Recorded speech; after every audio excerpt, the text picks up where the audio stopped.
apa kabar pemirsa? Inilah Klik, kisah seputar tokoh, selebriti dan informasi terkini di saluran televisi Anda. Sentuhan lokal bernuansa global. Indonesia adalah sebagian dari desa kita, dari Sabang sampai Merauke, dengan berbagai pesona alam dan budayanya. Berbeda-beda tetapi tetap Indonesiaku. Dan dunia adalah milik kita bersama. Klik. Pemirsa, Klik bukan infotainment biasa. Tayangan bergengsi durasi 30 menit ini sangat informatif, dinamis, dan transformatif. Dan bukan basa-basi. Klik.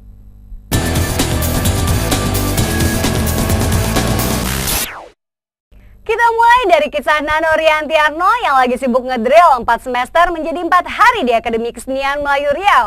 Penghargaan pun diperoleh melalui MURI dengan sampai engtainya. 80 kali pementasan dalam durasi 15 hari. Dan pementasan ini dilakukan Nano Riantiarno dan kawan-kawan di seluruh Indonesia. Setelah Nano Riantiarno, kita beralih kepada Banyolan Trio Jenaka. Sempalan Sri Mulat yang memulai karir mereka dengan format yang berbeda ini ada Eko Londo, Edi Gomblo, dan juga Dirno. Klik, sajian khas, cerdas, enteng, dan informatif. Komandan Korps Pasukan Kas berhasil memboyong Skadron 462 Paskas Korpaskas Lanut Sulaiman Bandung ke Lanut Pekanbaru. Ada apa dengan keamanan di Indonesia saat ini? Mari kita simak dan sayang kalau dilewatkan. Sentuhan lokal bernuansa global. Rio Channel boleh juga.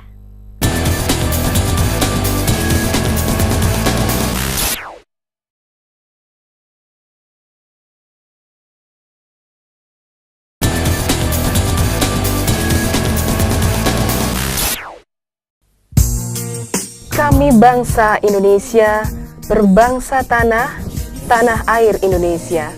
Berbangsa air, tanah air Indonesia. Indonesia adalah sebagian dari desa kita. Sumpah seniman ini mengingatkan kita ke peristiwa awal reformasi yang pernah dideklarasikan di Yogyakarta. Ada opini yang mengglobal bahwa seniman adalah aset dari segala bangsa. Seniman adalah kepanjangan tangan dari Tuhan atas kejujurannya, atas keobjektivitasannya, dan atas keseriusannya dalam sikap dan berkarya. Saya tidak berani menyebutkan itu sebagai sebuah aksioma, tapi yang saya bisa ceritakan adalah teman-teman yang bergerak di bidang kesenian dan kebudayaan itu selalu berpikir tentang kemanusiaan, melakukan hal-hal, melakukan tindakan, semuanya berdasarkan kepada kemanusiaan. Nurani dan hati bersih itu yang menjadi landasan ketika dia berbuat dalam konteks kesenian dan kebudayaan. Saya bisa bilang bahwa pemimpin yang tidak menghiraukan kesenian dan kebudayaan, saya kira dia tidak pantas menjadi pemimpin.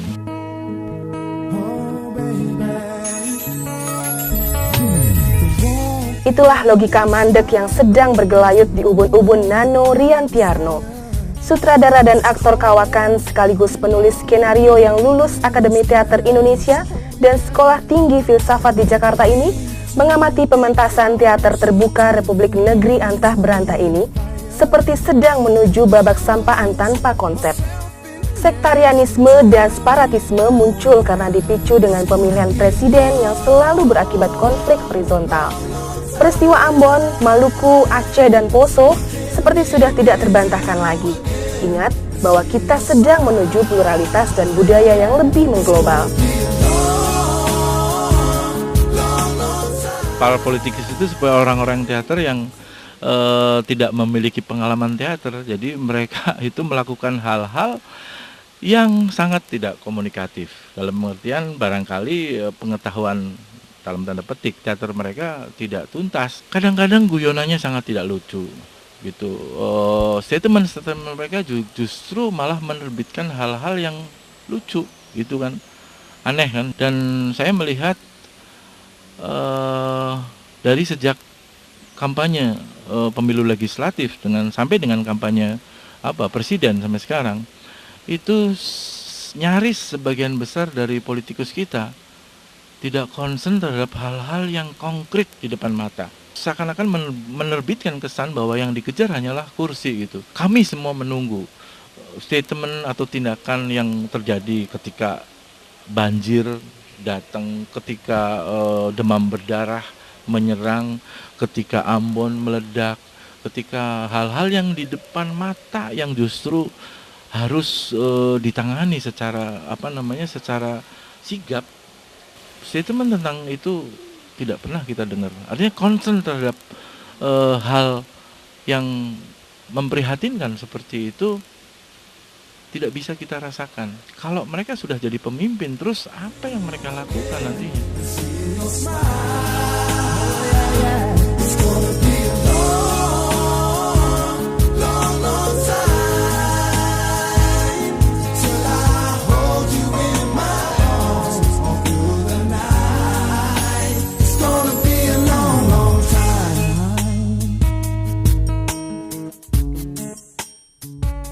Presiden mendatang diharapkan yang berpihak kepada kesenian dan kebudayaan, misi dan visinya jelas, dan tidak hanya di atas kertas yang kemudian dilupakan begitu saja. Berteater seperti menggali sumur tanpa dasar. Repertoar Nano selalu berbicara tentang moral untuk perubahan.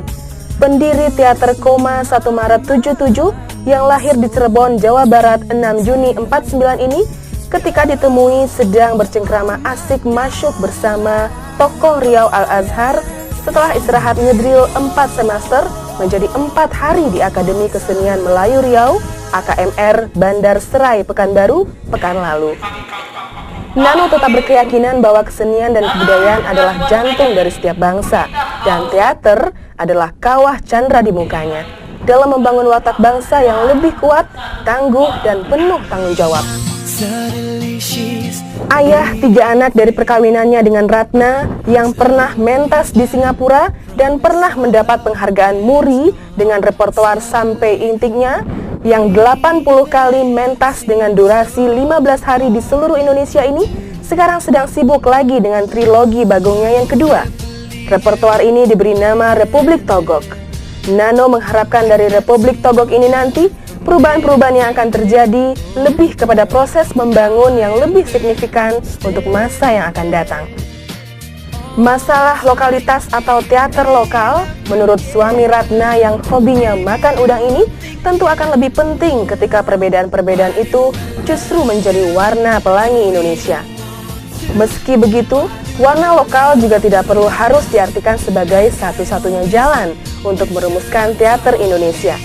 Lokalitas baginya hanya semacam pintu untuk membuka khasanah perteateran di tanah air yang lebih mengglobal, yang amat kaya dengan muatan-muatan yang terkadang tidak kita temukan di dalam rumusan-rumusan model barat. Baguslah kalau fenomena ini bisa merangsang para peneliti dan penggiat teater berkutat lagi mencari teori yang tepat, dan syukur bisa ditemukan teori teater yang khas Indonesia. Karena bagaimanapun kekayaan seni pertunjukan tradisi atau warna lokal pasti akan memiliki pengaruh yang kental di dalam perilaku untuk berkesenian sekarang ini. Imbu Nano. Beberapa kali saya menjadi juri untuk festival teater di Riau, dan saya juga pernah menjadi juri untuk sebuah festival film independen. Ketika saya datang belum ada bangunan teater yang sedang dikerjakan, dan sekarang ketika saya datang hari ini saya melihat sebuah progres dari gedung teater yang sedang dibangun dan konon akan selesai 2006. Kalau kita mau mencari teater Indonesia memang agak repot gitu.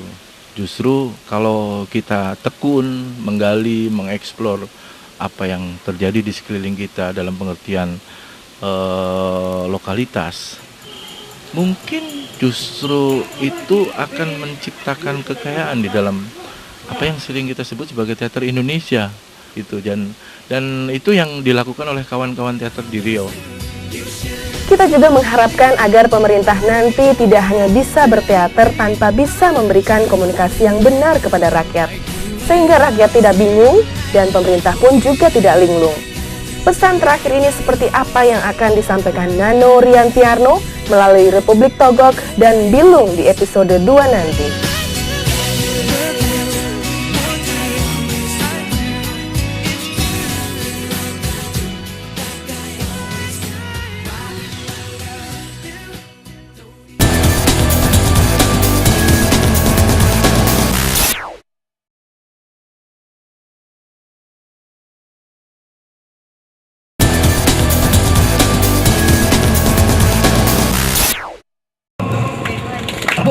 untuk Edi. Iya.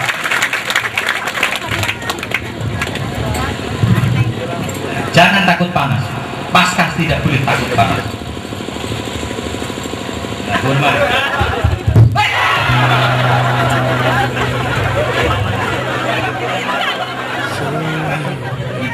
Setelah bertemu Nano Riantiarno, Klik bertemu dengan Trio Jenaka. Trio Jenaka adalah kelompok sempalan Sri Mulat yang berdiri sendiri dengan corak baru dan format baru. Ada Eko Londo. Namaku itu sebetulnya Eko, tapi sama teman-teman itu di waktu di Surabaya dulu itu dipanggil Londo gitu loh. Ada Edi Gombloh. Ya, pengalaman saya selama menjalankan profesi pelawak, saya rasa ya sama dengan teman-teman yang lain. Cuman memang kalau soal suka duka, ini masing-masing pelawak mempunyai ya pengalaman sendiri-sendiri gitu. Dan ada Dirno sebagai danyonya. Itu kan sebuah nama dari orang tua, Mbak. Enggi. Edi Gombloh adalah artis 3 zaman, seangkatan dengan almarhum Benyamin S. dan S. Bagio. Eksistensinya di dunia lawak juga sudah tidak diragukan lagi. Ya, kira-kira kalau saya mulai karir saya dalam lawak kira-kira tahun 58, dan mulai profesional kita mendapatkan imbalan di tahun 59, tahun 60, dan mulai tahun 62 saya hijrah ke Jakarta sampai sekarang. Keseriusannya masih bisa kita lihat ketika Edi Gombloh manggung di acara pengukuhan Skadron 462 Paskas Korpaskas Lanut Pekanbaru. Hobi yang kemudian menjadi pilihan hidup ini dimulai sejak masih duduk di bangku SMA di Yogyakarta. Saya di Yogyakarta, jadi saya dulu lahir sekolah di Jogja, mengikuti lomba lawak pelajar tahun 58. Itu kebetulan ketua jurinya itu Mas Edi Sud, pelawak juga. Kemudian Edi Gombloh hijrah ke Jakarta pada tahun 58 dengan honor pertama kalinya Rp50. Bapak 5 anak ini mengaku masih setia dengan istrinya yang pertama. Anak belum punya saya, yang punya istri saya. Seniman adalah kepanjangan tangan dari Tuhan atas kejujurannya, keobjektifitasannya, dan kerja kerasnya. Tambah Edi Gombloh yang masih terikat kontrak di Viandra milik Haji Mandra.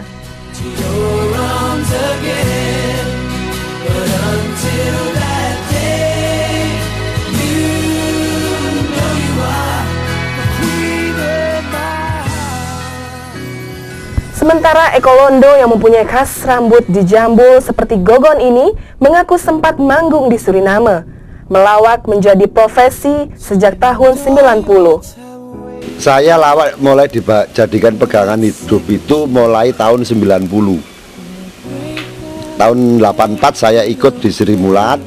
Terus sebelum tahun 84 itu di Ludra Cendaki, ludruknya almarhum Jalal itu. Itu ludruk yang Ludra Cendaki itu maksudnya ludruk drama Cendikiawan. Pertama kali ikut bergabung dengan kelompok Sri Mulat pada tahun 84. Entah apa yang menyebabkan akhirnya Sri Mulat ditinggalkan.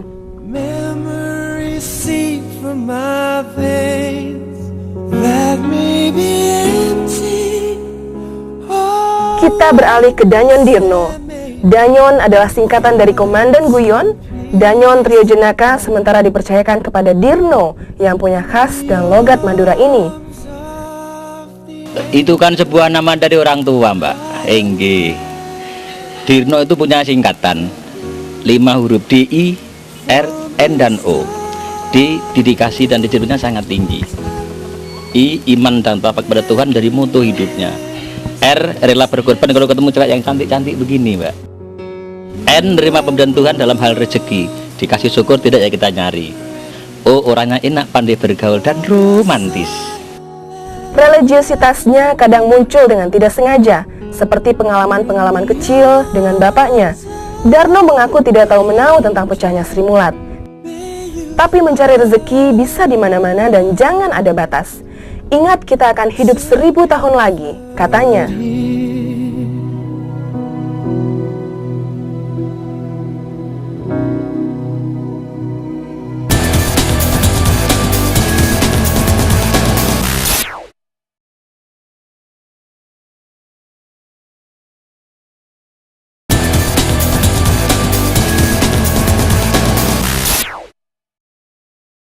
Karmanya Fadikaratse Mafalesu Kadatjana, laksanakan tugas tanpa menghitung untung dan rugi. Itulah semboyan TNI Angkatan Udara kita. Telah diputuskan Skadron Pasmas 462 yang tadinya berkedudukan di Lanut Sulaiman Bandung itu dipindahkan ke Lanut Pekanbaru. Setelah sukses meluluh lantakan Irak, Afghanistan, dan Palestina, Indonesia yang kaya raya, Loh Jinawi ini juga menjadi sasaran strategis berikutnya. Sampai saat ini pelanggaran udara oleh Singapura kelihatannya belum sampai dari sekitar Singapura ya. Kemarin kejadian terakhir yaitu yang dari Amerika di atas pulau Bawean itu aja Amerika di sana. Tapi bisa dihalau pesawat kita, pesawat yang saat itu kita miliki adalah F-16. Dimulai dari sistem yang dibikin Charles seperti saat ini, peristiwa Aceh, Ambon, Maluku, Poso, dan Makassar, Skadron 462 akhirnya mulai pasang kuda-kuda. Ya, justru keberadaan pasukan khas TNI AU dalam hal ini Skadron Paskas 462 ini ya berkaitan dengan untuk mengamankan kegiatan baik latihan maupun operasi yang kita laksanakan. Pada bulan April 2004 yang lalu, Skadron 462 melakukan operasi boyong dari Lanut Sulaiman Bandung ke Lanut Pekanbaru untuk mengantisipasi serangan yang mendadak.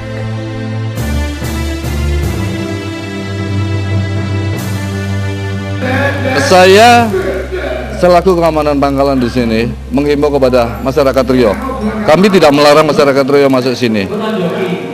Jadi kami melakukan kebijaksanaan sampai dengan pukul 6 malam itu warga masyarakat yang ingin melewati pangkalan ini kami batasi sampai jam 6. Kenapa sampai jam 6?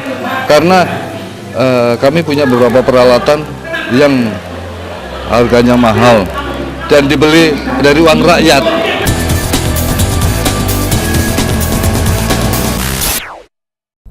Pemirsa, sebuah lagu Ancur milik Iwan Fals yang baru saja selesai album dan klipnya akan menutup perjumpaan kita hari ini. Saya Liza dan kerabat kerja mohon maaf dan undur diri. Sampai jumpa. Tubuhmu melekat di kulitku, beribu peluk, beribu cium kita lalui. Tapi kau kabur dengan duda anak tiga pilihan ibumu. Hatiku hancur, berserakan, berhamburan kayak jeroannya binatang. Ya sudah, ku menangis seadanya sekuat tenaga. Ya sudahlah, kau memang setan alas, tak punya perasaan.